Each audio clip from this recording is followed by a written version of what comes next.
Hello students.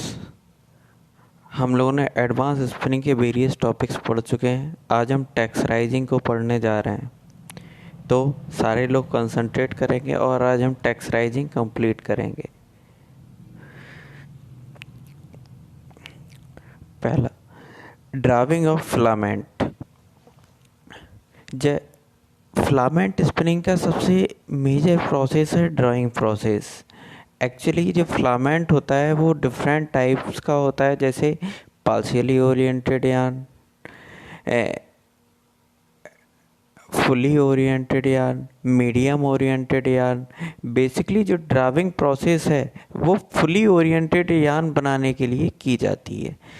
अगर हम partially oriented yarn ले रहे हैं तो उसमें पहले हम ड्राइंग करेंगे, तो उसमें फुली ओरिएंटेड यार्न बनेगा, फिर इसके बाद उसमें टेक्सचराइजिंग होती है। ऐसे ही सिमिलर प्रोसेस में अगर हमें ये स्पिनिंग में इटसेल्फ करना है तो आफ्टर स्पिनिंग की जब फिलामेंट का एक्सट्रूजन होता है, फिलामेंट का जब फॉर्मेशन होता है, तो फॉर्मेशन के बाद जो ड्राइंग दी जाती है वो फुली ओरिएंटेड यार्न बनाने के लिए दी जाती है। ड्राइंग सेम प्रोसेस है जैसे जैसे हम अपने स्पिनिंग सिस्टम में जो हमने ड्राफ्टिंग पढ़ी है उसी फिनोमेना पे आधारित ड्राइंग है। बस एक इसमें बेसिक डिफरेंस क्या है ड्राइंग में, इसमें हम अगर हमारा थर्मोप्लास्टिक यार्न है तो इसमें हम जो ड्राइंग देते हैं वो हीटेड रोलर के ऊपर से ड्राइंग देते हैं। जो हम जैसे फॉर एग्जांपल जैसे हम ड्राफ्ट फ्रेम का एग्जांपल लेते हैं, ड्राफ्ट फ्रेम में हम ड्राइंग कैसे करते थे, बैक रोलर की स्पीड फ्रंट रोलर की स्पीड से कम होती है और जितनी स्पीड का रेशियो रहता है फ्रंट रोलर और बैक रोलर के बीच में वो उसका ड्राफ्ट कहलाता है। सिमिलर वे में इसमें क्या रहेगा, इसमें दो गॉडेट रहेंगे। रोलर सिलेंड्रिकल वहाँ रोलर था, इसे हम गॉडेट कहते हैं। गॉडेट इसलिए कहते हैं क्योंकि इसमें हीट अप्लाई होती है, तो है तो रोलर ही लेकिन ये हीटेड रोलर्स हैं, तो इसे हमने नाम दिया है गॉडेट। इसमें क्या है, एक रहेगा इनलेट गॉडेट जो जिसमें भी हीट रहेगी, और एक रहेगा आउटलेट गॉडेट, उसमें भी हीट रहेगी। और जो इनलेट गॉडेट की स्पीड है बेसिकली थर्मोप्लास्टिक यार्न में कम होती है और आउटलेट गॉडेट की स्पीड ज़्यादा होती है। अब इसमें जो स्पीड डिफरेंस का रेशियो है, इसमें क्या कह रहे हैं, इसमें जो स्पीड डिफरेंस का जो रेशियो है वो आउटलेट जो गॉडेट है उसकी स्पीड इनलेट गॉडेट की स्पीड से ज़्यादा है, तो जितना ज़्यादा रेशियो होगा उतना ही ज़्यादा का ड्राफ्ट होगा या ड्रॉ होगा। इसे हम कहेंगे ड्रॉ। अब फिलामेंट क्या होगा, फिलामेंट इन दोनों रोलर के बीच में खींचा जाएगा, एलोंगेटेड किया जाएगा। बेसिकली अभी क्या है, स्पिनिंग है, उसमें अभी मॉलिक्यूल के बीच में ओरिएंटेशन नहीं है, तो जो ड्रॉ किया जाता है उससे क्या होता है, मॉलिक्यूल जो पॉलीमर मॉलिक्यूल हैं उनकी ओरिएंटेशन लेंथ वाइज हो जाती है।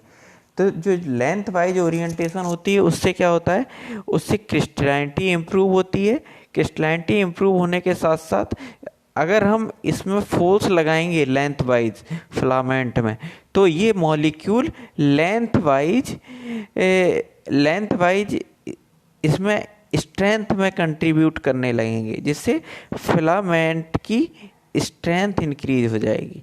फिलामेंट की स्ट्रेंथ इंक्रीज होने के साथ साथ क्या होगा, जो एलोंगेशन है वो भी कंट्रोल में आ जाएगा। अगर हम नॉर्मल पार्शियली ओरिएंटेड यार्न को लेते हैं तो उसका एलोंगेशन बहुत हाई रहता है, लगभग 100 से 110% तक रहता है। लेकिन अगर हम इसको ड्रॉ कर देते हैं डीहीटेड गॉलेट की प्रेजेंस में, तो जो एलोंगेशन है वो 20 से 28 की रेंज में आ जाता है। तो एलोंगेशन कंट्रोल हो गया, स्ट्रेंथ भी इम्प्रूव हो गई, और जो मॉलिकुलर ओरिएंटेशन है और क्रिस्टलाइनिटी इम्प्रूव हो गई। मॉलिकुलर ओरिएंटेशन क्रिस्टलाइनिटी डाइंग में भी बहुत इफेक्टिव होती है। अगर हम इसको इम्प्रूव नहीं करते हैं तो हमारी डाइंग अनइवन होती, तो हमें फिलामेंट को इस तरीके से ड्रॉ करना होता है। तो ये ड्राइंग ऑफ फिलामेंट है।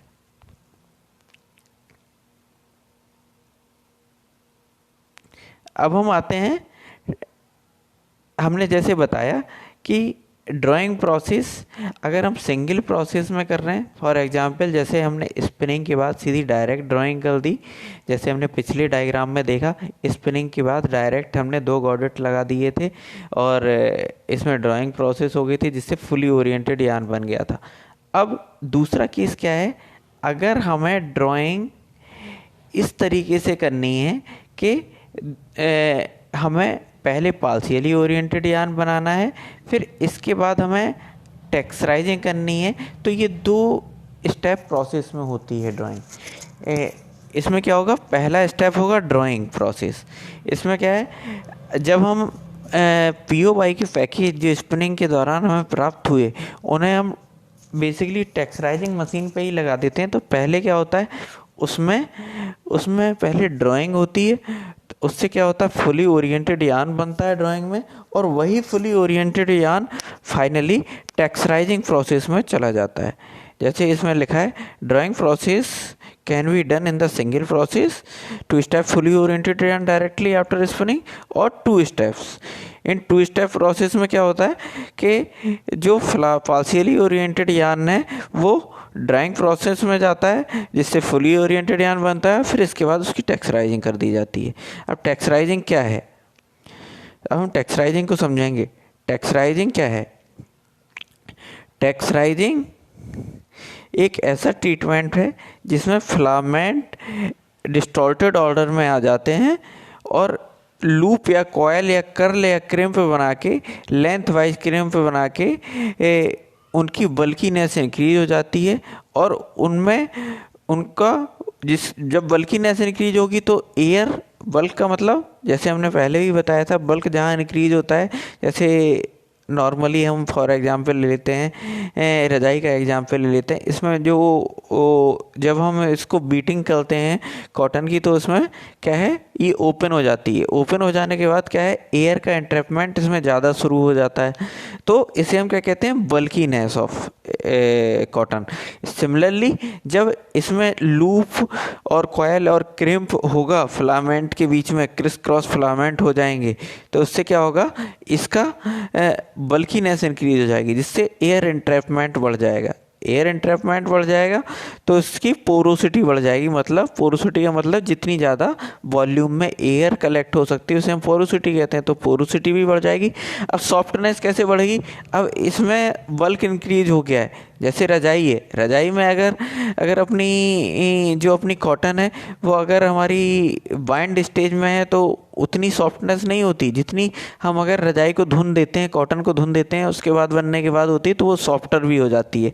फिर इसके बाद इलास्टिसिटी भी इम्प्रूव होती है। इलास्टिसिटी कैसे इम्प्रूव होती है, हमने बताया था ना कि एलोंगेशन कंट्रोल में आ जाता है। अगर हम इसमें हल्का सा फोर्स लगाते हैं तो यार्न अपनी स्टेज में फिर से दोबारा से पहुंच जाता है, तो इलास्टिसिटी इम्प्रूव होती है। ये टेक्सचराइजिंग प्रोसेस है। टेक्सचराइजिंग, अब क्या समझा हमने, टेक्सचराइजिंग प्रोसेस में हम एक ऐसा ट्रीटमेंट देते हैं जिससे उसमें लूप, कॉयल और कर्ल या क्रिम्प बन जाता है लेंथ वाइज, जिससे उसकी बल्कीनेस, पोरोसिटी, सॉफ्टनेस और इलास्टिसिटी इम्प्रूव होती है। अब हम प्रिंसिपल ऑफ टेक्सचराइजिंग समझेंगे। हमने जैसे डिस्कस किया था कि texturising process partially oriented yarn में ही की जाती है। पार्शियली ओरिएंटेड यार्न में कैसे टेक्सचराइजिंग की जाएगी, सबसे पहला प्रोसेस क्या होगा, ड्राइंग प्रोसेस। हमने पहले बताया था कि ड्राइंग पहले पार्शियली ओरिएंटेड यार्न को ड्रॉ किया जाएगा, ठीक है। ड्रॉ करने से क्या होगा, ये फुली ओरिएंटेड यार्न बन जाएगा, ठीक है ना। अब इसके बाद ये 3 स्टेप फॉलो किए जाएंगे। 3 स्टेप में क्या होगा, पहला स्टेप में क्या कहते हैं कि फिलामेंट अभी स्ट्रेट हो गया है, अपना ड्रॉ करने के बाद स्ट्रेट हो गया, तो हम अब फिलामेंट को हम डिस्टॉर्ट करते हैं। क्यों, क्योंकि हमने अभी बताया था टेक्सचराइजिंग प्रोसेस में क्या होता है, लूप, कर्ल या क्रिम्प बनता है, तो हमें जो स्ट्रेट फॉर्म है उसको क्रिस क्रॉस वे में हमें डिस्टॉर्ट करना है, ठीक है ना, जिससे जो फाइबर के जो स्ट्रेट बॉन्ड हैं वो स्ट्रेट बॉन्ड के बजाय क्रिस क्रॉस बॉन्ड बन जाएं विद इन द मटेरियल, ठीक है ना। इंटर फाइबर मटेरियल मतलब फिलामेंट टू फिलामेंट, अगर अपना मल्टी फिलामेंट है तो उसमें filament to filament criss cross bond बनाएंगे हम। पहले स्टेप में। दूसरे स्टेप में क्या करेंगे कि जो इसे हम हीट देंगे जो हमारे इंटरफाइबर जो बॉन्ड थे जो टूटे हुए थे और जो हमारे क्रिस क्रॉस वे में आ गए थे, तो वो उस हीट के द्वारा क्या होगा, अब हमारे इंटरफाइबर बॉन्ड सेट हो जाएंगे। इसे हम क्या कहते हैं, हीट सेटिंग। मतलब जो हमने क्रिस क्रॉस बॉन्ड बनाए थे फाइबर टू फाइबर, वो हमारे सेट हो जाएंगे। तो मतलब जो हमारी क्रिम्पीनेस है, जो हमारा हमने कॉइल्स बनाए थे, जो हमने लूप्स बनाए थे, वो हमारे हीट की प्रेजेंस में सेट हो गए। अब हम इसे क्या करेंगे, यान को कूल करेंगे।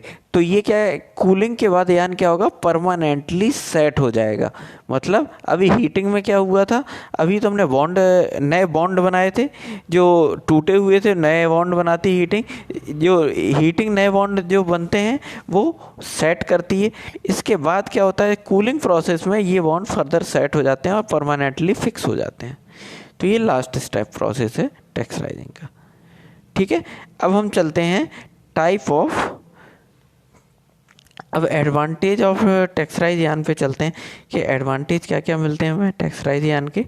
एक तो बल्क बढ़ जाएगा, वाटर एब्जॉर्प्शन बढ़ जाएगा, वार्मथ बढ़ जाएगी। हमने क्या बताया था, अब जब इसमें बल्कीनेस बढ़ गई, जैसे बल्कीनेस बढ़ती है, हमने पहले भी डिस्कशन कर चुके हैं, बल्कीनेस जहाँ बढ़ती है, हमने एक्रेलिक में पहले भी डिस्कशन किया था, जैसे जैसे बल्कीनेस बढ़ती है वैसे वैसे एयर का एंट्रैपमेंट बढ़ जाता है, उससे वार्मथ बढ़ जाती है। ठीक है ना।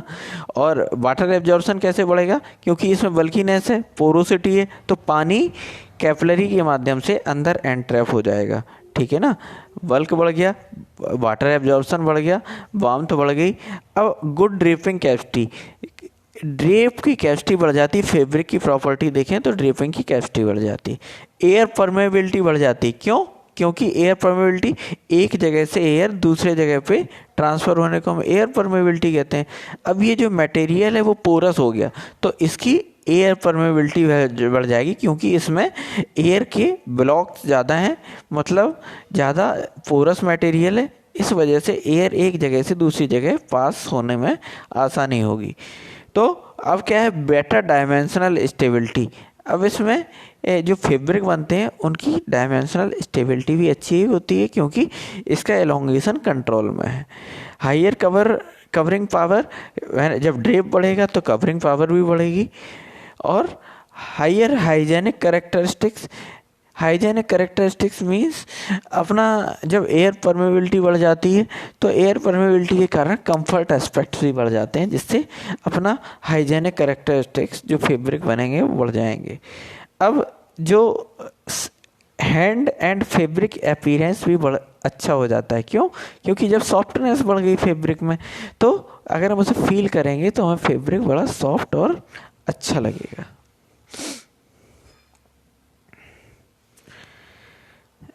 एप्लीकेशन ऑफ टेक्सचराइजन, हौजरी में यूज होता है, निटेड अंडरवियर एंड आउटरवियर में यूज होता है।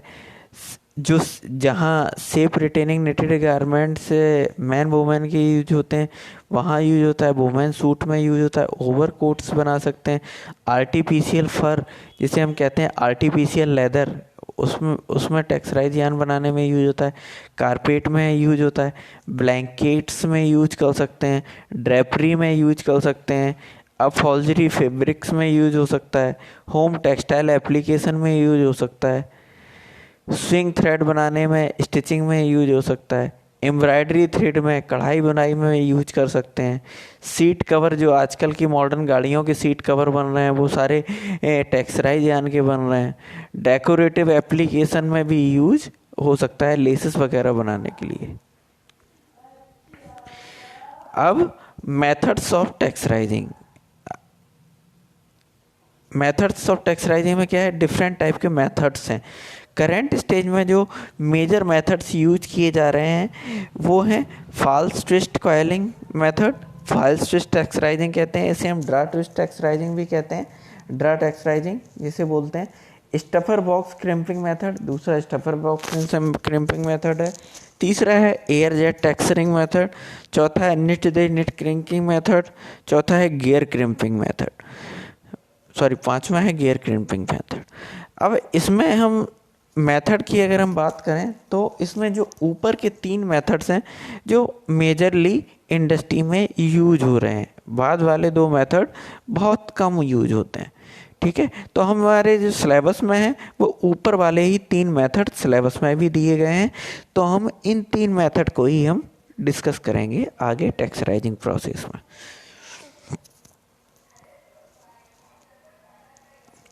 अब हम चलते हैं फॉल्स ट्विस्ट टेक्सचराइजिंग या ड्रा टेक्सचराइजिंग में। हमने क्या बताया था कि जब भी टेक्सचराइजिंग होगी वो किसकी होगी, पीओ बाई पैकेज की होगी। ठीक है ना, तो अब हम डायग्राम में देखते हैं। सबसे पहले हमने पीओ बाई पैकेज को हमने फीड रोलर में लगाया। ठीक है, फीड रोलर में लगाया तो फीड रोलर हमारे पीओ बाई पैकेज से यार्न ड्रॉ करेगा। ठीक है ना, यार्न ड्रॉ किया उसने, फिर इसके बाद हीटिंग अरेंजमेंट में जाएगा। हीटिंग अरेंजमेंट में जाने के बाद क्या होगा, ये साइमल्टेनियसली ड्रॉ रोलर में भी जाएगा।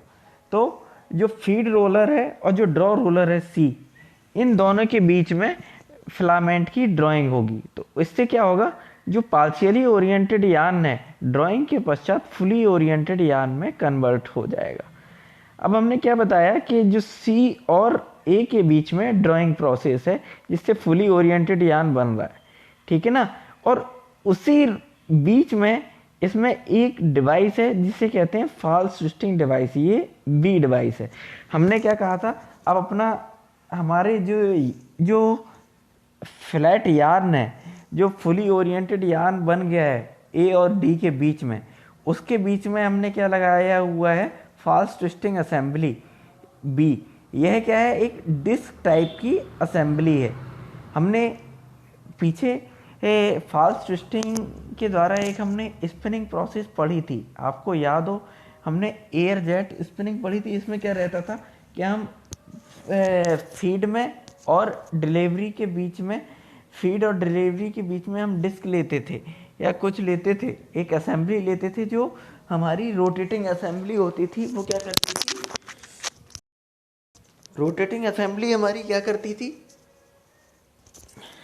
कि जो ट्विस्ट है वो एक साइड में आपस में अपोजिट ट्विस्ट देती थी, और जब जैसे डिलीवरी रोल्स के बाहर जब मटेरियल निकलता था तो वो अनट्विस्ट हो जाता था। सिमिलर फॉल्स ट्विस्टिंग डिवाइस ये है। इसमें क्या रहेगा, जो ए और बी के बीच में एक डायरेक्शन का ट्विस्ट रहेगा और बी और सी के बीच में अपोजिट डायरेक्शन का ट्विस्ट रहेगा। ठीक है, अब हमारा क्या है, अब हमारा जो ए और बी के बीच में जो ट्विस्ट है, जब हमारा ये ट्विस्ट, जब हमारा यार्न बी असेंबली के बाहर निकलेगा तो ये जो अपोजिट डायरेक्शन का जो ट्विस्ट है वो इसे बैलेंस कर देगा। तो हमारा जो फाइनली जो यार्न बनेगा वो कैसा बनेगा, विदाउट ट्विस्ट। तो इसे हम क्या कहेंगे, फॉल्स ट्विस्टिंग प्रोसेस। ठीक है, इसमें क्या लिखा है, फीड यार्न लिटिल यार्न ए और बी के बीच में फॉल्स ट्विस्ट है, और जो बी के बाद जब यार्न निकल रहा है वो अपोजिट डायरेक्शन के कारण बैलेंस हो जा रहा है, जिसे हम फॉल्स ट्विस्टिंग प्रोसेस कहेंगे।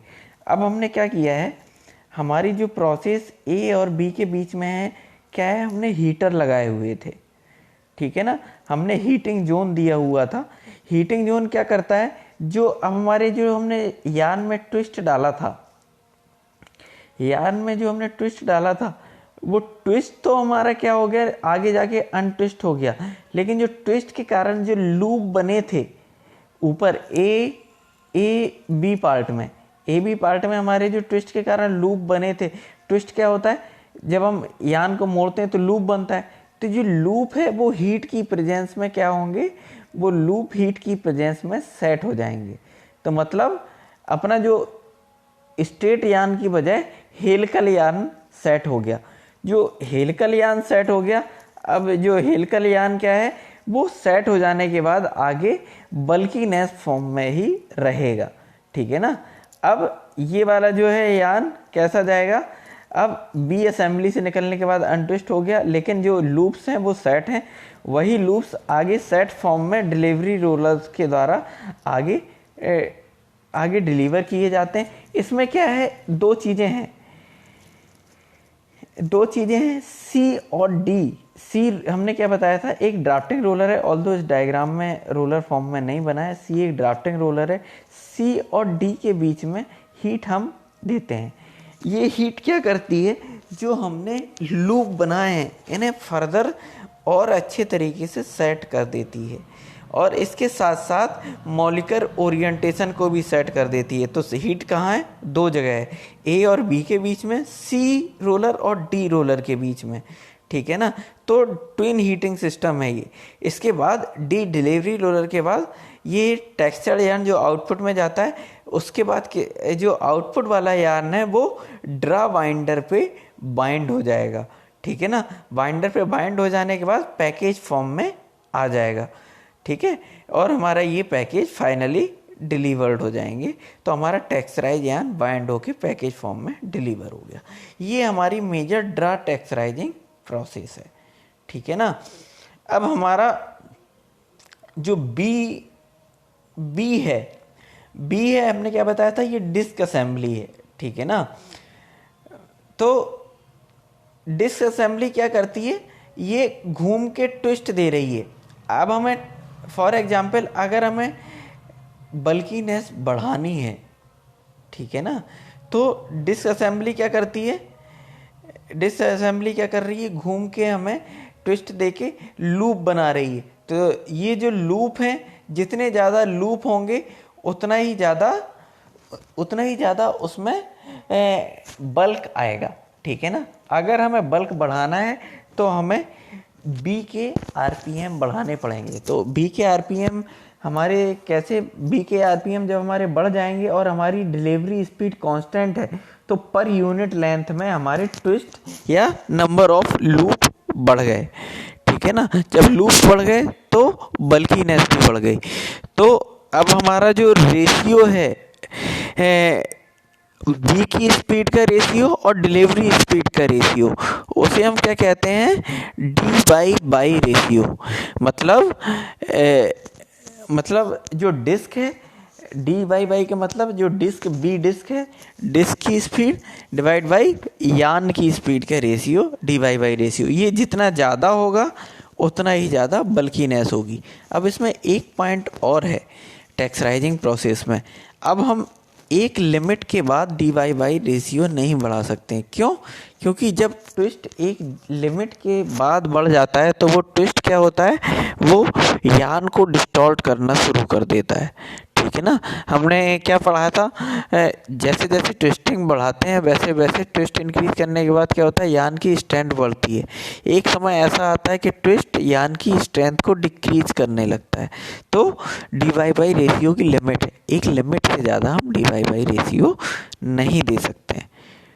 ये आई थिंक अब समझ में आया होगा कि कैसे हम बल्क बढ़ा सकते हैं टेक्सचराइजिंग प्रोसेस में। इसमें ऑल्दो इस स्लाइड में नहीं लिखा है, लेकिन मैंने ब्रीफ में आपको समझा दिया है।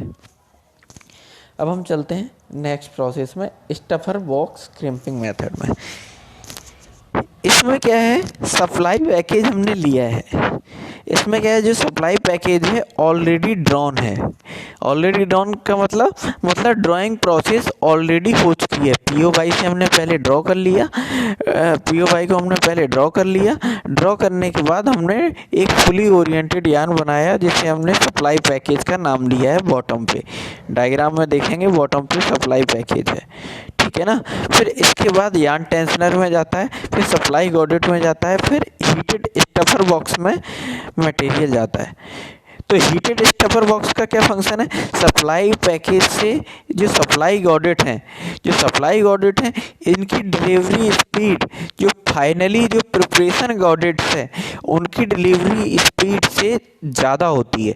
अब ये क्या है, जब इनकी स्पीड ज़्यादा होगी और इनकी स्पीड कम होगी तो ये जो मटेरियल है वो स्टफर बॉक्स में क्या होगा, कलेक्ट होना शुरू हो जाएगा। क्यों? फॉर एग्जांपल अगर हमारी सप्लाई गॉडेट है, इसकी स्पीड अगर हमारी 500 मीटर पर मिनट है, ठीक है। और ये जो हमारा स्पिनिंग प्रिपरेशन रोलर है, इसकी स्पीड हमारी 450 मीटर पर मिनट है। तो इन इन दोनों रोलर के बीच में हमारा 50 मीटर मटेरियल एक्स्ट्रा कलेक्ट हो जाएगा। जो एक्स्ट्रा कलेक्ट होगा वो हमारा जो बॉक्स है वो हीटेड है, ठीक है ना। अब जो एक्स्ट्रा मटेरियल है वो लूप या कॉइल के रूप में होगा। जो कलेक्शन मटेरियल होगा वो किस फॉर्म में होगा, लूप या कॉइल के बीच में। क्यों? क्योंकि ये एक्स्ट्रा मटेरियल है, स्ट्रेट फॉर्म में ना होगे तो वो लूप फॉर्म में हो जाएगा। अब इसमें हीटेड फॉर्म में ये बॉक्स है, तो हीट क्या करेगी, उन लूप या कॉइल को सेट कर देगी, ठीक है ना। जो लूप और कॉइल जो सेट हो जाएगा वो लूप कॉइल फॉर्म में ही आगे डिलीवर्ड होगा। तो अपना मटेरियल क्या था, जो अपना 500 मीटर मटेरियल था वो 450 मीटर में कन्वर्ट हो गया और बल्कीनेस इंक्रीज हो गई, और ये जो मटेरियल है वो फाइनल पैकेज में बाइंड हो गया। तो ये क्या है, टेक्सटाइज्ड यार्न बन गया अपना। अब ये वाला यार्न हमारा कहाँ यूज होगा, ये बेसिकली जो कारपेट इंडस्ट्री है, जहाँ पे जो अपनी ड्रा टेक्सटाइजिंग प्रोसेस है, ये थोड़ी कॉम्प्लिकेटेड प्रोसेस है। इसमें यार्न क्या है, यार्न की कॉस्ट थोड़ी सी ज़्यादा रहती है। तो जो जहाँ इकोनॉमिकल कारपेट बनाने हैं या इकोनॉमिकल टेक्सटाइल यार्न हमें बना के यूज करना है, जहाँ पे भी इकोनॉमिकल टेक्सटाइल यार्न की नीड है, वहाँ स्टफर बॉक्स क्रिम्ड यार्न लिया जाता है। ये वाला यार्न में बल्कीनेस ड्रा टेक्सटाइजिंग यार्न के द्वारा जो यार्न प्राप्त होता है उस हिसाब की बल्कीनेस, उतनी ज़्यादा बल्कीनेस नहीं रहती है, लेकिन बल्कीनेस काफ़ी अच्छी रहती है। तो जहाँ इकोनॉमिकल सेक्टर है, इनएक्सपेंसिव हमें टेक्सटाइल यार्न बनाना है, वहाँ स्टफर बॉक्स क्रिम्पिंग मेथड को हम यूज करते हैं। आई थिंक ये पूरी तरह से हमने डायग्राम से समझा। अब हम चलते हैं नेक्स्ट प्रोसेस में। अब हम चलते हैं एयर टेक्सटाइजिंग प्रोसेस में। एयर टेक्सटाइजिंग प्रोसेस क्या है, इसमें भी क्या है, हम पीओवाई यार्न को लेंगे। हमने क्या बताया था, टेक्सटाइल यार्न प्रोसेस का पहला प्रोसेस है ड्राइंग प्रोसेस। तो हमने जो पीओवाई लिया, पार्शियली ओरिएंटेड यार्न लिया, उसे हमने क्या किया, पहले हॉट पेन और ड्राइंग रोलर के बीच में हमने ड्रॉ किया। मतलब ये अगर हम पहला वाला रोलर लेते हैं तो ये फीड रोलर है, फिर इसके बाद हॉट पेन है, फिर ये है फाइनली डिलीवरी रोलर।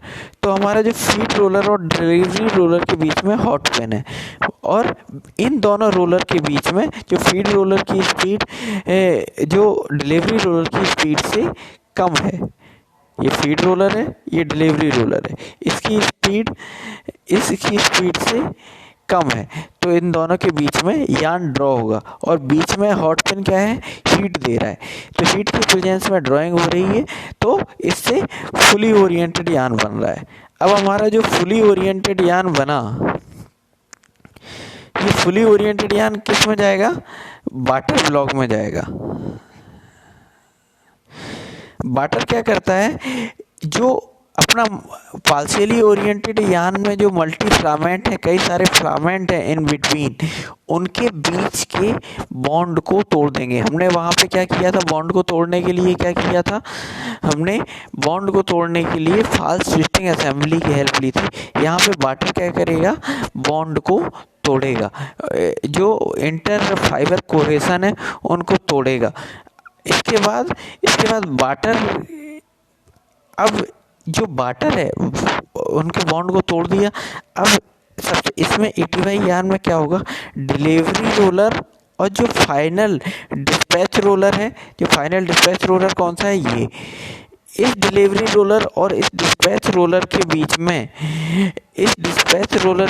में ओवरफीड दिया जाता है। मतलब ओवरफीड क्या है, जैसे हमने बैक में बताया, अगर इसकी स्पीड हमारी 500 मीटर पर मिनट है तो इसकी स्पीड 450 मीटर पर मिनट है। तो इसमें क्या है, ओवरफीड है। ये ओवरफीड क्या करेगा, हमारा एक्स्ट्रा यार्न को देगा। तो जितना ज़्यादा ओवरफीड होगा यार्न में, अब इसमें जो जेट है, इसमें एयर आ रही है, जेट क्या करता है, एयर का जेट क्या करता है, इसमें जो अपना ओपन फिलामेंट हुए थे उनको लूप फॉर्म में कन्वर्ट कर देता है। लूप फॉर्म में कैसे बनेगा? अपना मटेरियल हमने 500 मीटर यहाँ से दिया था, यहाँ अपना डिलीवर हो रहा 450, तो जो 50 मीटर मटेरियल है वो लूप फॉर्म में आ जाएगा। जो लूप फॉर्म में आ जाने के बाद जो एयर क्या करती है, उन लूप्स को विद इन फिलामेंट में बाइंड कर देती है, मतलब लूप के बीच में इंटरमिंगलिंग कर देती है। ठीक है ना?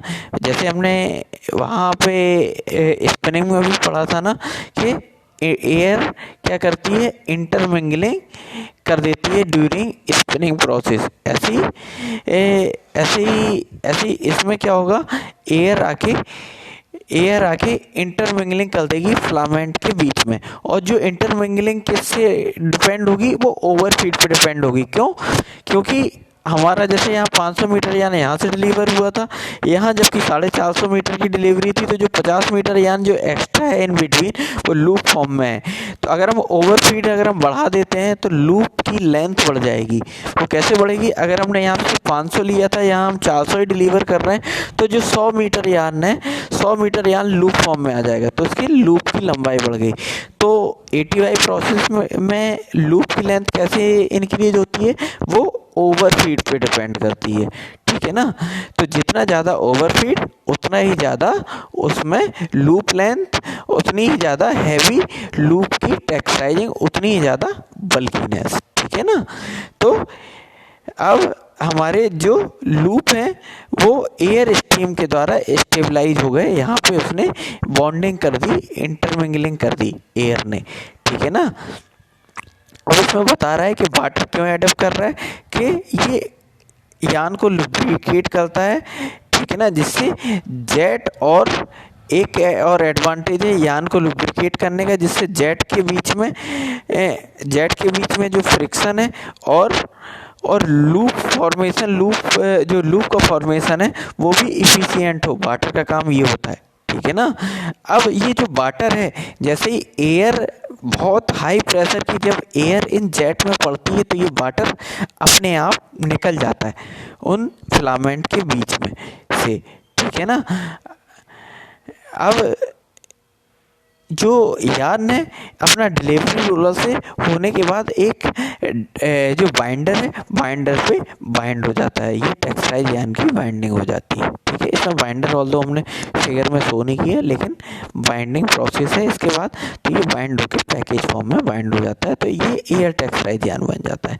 अब अपने सिलेबस में एक चीज़ और है, एयर टेक्सटाइल यान की प्रॉपर्टीज़। अब हम जो एयर टेक्सटाइल यान है, इसकी सबसे बड़ी इम्पोर्टेंट प्रॉपर्टी क्या है? ये एयर टेक्सटाइल यान है वो स्पन यान से रिजेंबल करता है। ठीक है? जो जैसे स्पन यान है वैसे ही इसका अपीयरेंस रहता है। और दूसरी प्रॉपर्टी क्या है, जैसे जैसे अगर हम डॉट टेक्सटाइल यान को लेते हैं, जैसे जैसे हम उसमें स्ट्रेच बढ़ाते हैं या टेंशन देते हैं, वैसे वैसे उसकी बल्कीनेस डाउन होती जाती है। हम ड्राई टेक्सटाइल यान की बात करें तो उसमें जो बल्कीनेस या टेक्सटाइल प्रॉपर्टी थी, जो लूप थे, वो अगर हम स्ट्रेचिंग या टेंशन देते हैं तो उनकी बल्कीनेस डाउन होती जाती है। लेकिन जो एयर टेक्सटाइल यान है उसकी में क्या एडवांटेज है, जो उसकी बल्कीनेस है, जो एयर के द्वारा इंटरमिंगलिंग हुई है, ये एयर इंटरमिंगलिंग जब हम टेंशन देते हैं तो इसकी जो बल्कीनेस है वो जाती नहीं है, वो एज इट इज रिटेन रहती है। तो इसीलिए जो बीविंग में इसका बल्क, बीविंग या फाइनली निटिंग प्रोसेस जो चल रही है, जो बीविंग प्रोसेस या निटिंग प्रोसेस में जब यान यूज होता है, तो जो बल्क अपना रॉ मटेरियल में है, यान में है, वही बल्क अपना फैब्रिक में आता है। इसमें कोई डिस्टॉर्शन नहीं होता है, एक एडवांटेज है। तो अब जो हमने पहले भी बताया कि ये जो एयर टेक्सटाइल यान है ये स्पन यान से रिजेंबल करता है। तो जो इसके जो लूप्स हैं वो हेयर्स की तरह काम करते हैं, जिससे क्या होता है, एयर का एंट्रैपमेंट परफेक्टली बना रहता है। मतलब during weaving process final fabric formation air entrapment as it is रहेगा और गारमेंट के लिए ये परफेक्ट फॉर्म में ही रहेंगे। जिस हिसाब से स्पन यान परफेक्ट रहते हैं उसी हिसाब से ये यान परफेक्ट रहेगा। अब यान इस यान को हम अपने हिसाब से मॉड्यूलेट भी कर सकते हैं, अपने हिसाब से बना भी सकते हैं, जिस हिसाब से हमारा फाइनली फैब्रिक का एप्लीकेशन ही ये एडवांटेज है इसका एयर टेक्सटाइल यान का। अब अपना नेक्स्ट मेथड आता है थर्मोप्लास्टिक फिलामेंट की एक नेक्स्ट क्रिम्पिंग मेथड है एज क्रिम्पिंग। ऑल्दो ये वाला मेथड इंडस्ट्री में यूज नहीं होता है या ना के बराबर है, ये इकोनॉमिकल मेथड है। इन्होंने क्या किया है, थर्मोप्लास्टिक यान को एक नाइफ एज के द्वारा पास किया है। और नाइफ एज कैसा है, वो गर्म फॉर्म में होता है। जब जैसे ही POY यान या कोई यान इससे टच होता है नाइफ एज से, तो जो बेंडिंग के कारण क्या रहता है, जब नाइफ एज के द्वारा जो बेंड रहेगा तो जो आउटर सरफेस है, आउटर सरफेस को अगर हम देखें तो ये एरिया ज़्यादा है, जो इनर एरिया कम है। तो ये लूप फॉर्म में इसमें फिलामेंट आ जाते हैं। लूप फॉर्म में फिलामेंट कैसे होंगे, और ये नाइफ एज जो है वो गर्म फॉर्म में है, तो उस हिसाब से जो गर्म फॉर्म के कारण लूप सेट हो जाते हैं, उससे हल्का सा टेक्सचराइजिंग हो जाती है। इसमें उतनी ज़्यादा टेक्सचराइजिंग नहीं होती है जितनी स्टफर बॉक्स में या एयर टेक्सचराइजिंग में या अपनी ड्रा टेक्सचराइजिंग में होती है। तो ये इकोनॉमिकल मेथड है लेकिन कम यूज किया जाता है। अब हम चलते हैं effect of process parameter on textile यान क्वालिटी। ये अब समझने की बहुत ज़्यादा ज़रूरत है, आप ध्यान देना। अब हम एक एक करके सारे पैरामीटर लेंगे कि एक एक पैरामीटर का इफेक्ट टेक्सटाइल यान की क्वालिटी पे क्या पड़ता है।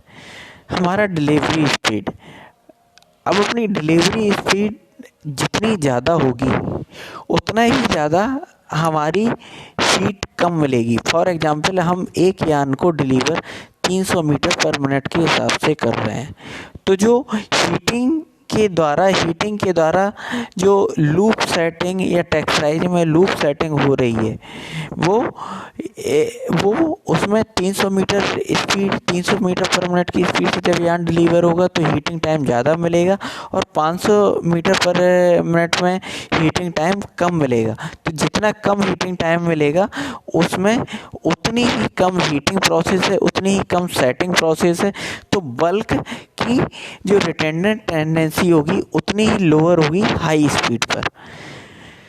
ऑल्दो एक लिमिट से कम स्पीड पर टेक्सटाइल यान की जो इफ़िशियंसी है वो भी रिड्यूस होती जाती है, और फिर इसके बाद एक स्पीड और एक लिमिट के बाद स्पीड अगर हम बढ़ाते हैं तो उसमें हैरीनेस जनरेशन के चांसेस भी ज़्यादा होते हैं, ठीक है ना, क्योंकि ब्रोकन फिलामेंट बढ़ जाता है। प्राइमरी हीटर टेम्परेचर और secondary heater temperature. Primary heater temperature क्या करता है, लूप को सेट करने का काम करता है। जितना ज़्यादा टेम्परेचर होगा, अब हम टेम्परेचर इसमें ऑप्टिमम रखते हैं, क्यों, ओवर टेम्परेचर क्या है, यान में ब्रोकन फिलामेंट को क्रिएट करने लगता है, और कम टेम्परेचर क्या करता है, लूप सेटिंग को इम्प्रॉपर करेगा। तो लूप की सेटिंग हमें अगर प्रॉपर करनी है तो हमें ऑप्टिमम प्राइमरी हीटर टेम्परेचर रखना पड़ेगा, ठीक है ना। सेकेंडरी हीटर टेम्परेचर क्या करता है, फाइनली लूप को सेट करता है, जो फाइनली डिलीवर लूप है उसको और अच्छा सेट करता है। तो इससे भी हम ऑप्टिमम रखते हैं, ना ज़्यादा ना कम। ऑप्टिमम टेम्परेचर क्या करता है, परफेक्ट सेटिंग ऑफ लूप देता है। ड्रा क्या करता है, ड्रा बेसिकली क्रिस्टलाइनिटी इम्प्रूव करता है, ओरिएंटेशन इम्प्रूव करता है। तो जो क्रिस्टलाइनिटी और ओरिएंटेशन से क्या होगा, स्ट्रेंथ इम्प्रूव होगी, और एलोंगेशन एट ब्रेक कंट्रोल में आएगा, इलास्टिसिटी ऑफ मटेरियल इम्प्रूव होगी। तो हमें ऑप्टिमम ड्रा दिया जाता है जिससे मैक्सिमम स्ट्रेंथ हो और ऑप्टिमम एलोंगेशन अचीव हो। डी वाई बाई रेशियो हमने पहले भी डिस्कस किया था कि जितना ज़्यादा डी वाई बाई रेशियो होगा उतना ही ज़्यादा टेक्सटाइजिंग वो लूप फॉर्मेशन उतना ही ज़्यादा होंगे, लूप फॉर्मेशन उतना ही ज़्यादा होंगे, बल्क उतना ही ज़्यादा बढ़ेगा। लेकिन इसमें भी डी वाई बाई रेशियो में भी एक लिमिट है, एक लिमिट से ज़्यादा डी वाई बाई रेशियो हम नहीं दे सकते। ओवरफीड क्या है, हमने एयर टेक्सटाइज यार्न में पढ़ा है, ओवरफीड जितना ज़्यादा होगा उतना ही बड़े लूप बनेंगे, उतना ही ज़्यादा बल्कीनेस होगी और उतना ही टेक्सटाइज यार्न में बल्क ज़्यादा होगा। ये एज पर एप्लीकेशन में है, ज़्यादा बल्क चाहिए तो हमें ज़्यादा ओवरफीड देना है, कम बल्क चाहिए तो हमें लो ओवरफीड रखना है। तो ये हमने इस लेक्चर में ओवरऑल हमने टेक्सटाइजिंग प्रोसेस हमने पढ़ी। और हमें अगर कोई भी क्वेश्चन है तो हम पूछ सकते हैं और हमें मेल पे भी लिख सकते हैं, अदरवाइज हमें फ़ोन कर सकते हैं। Thank you.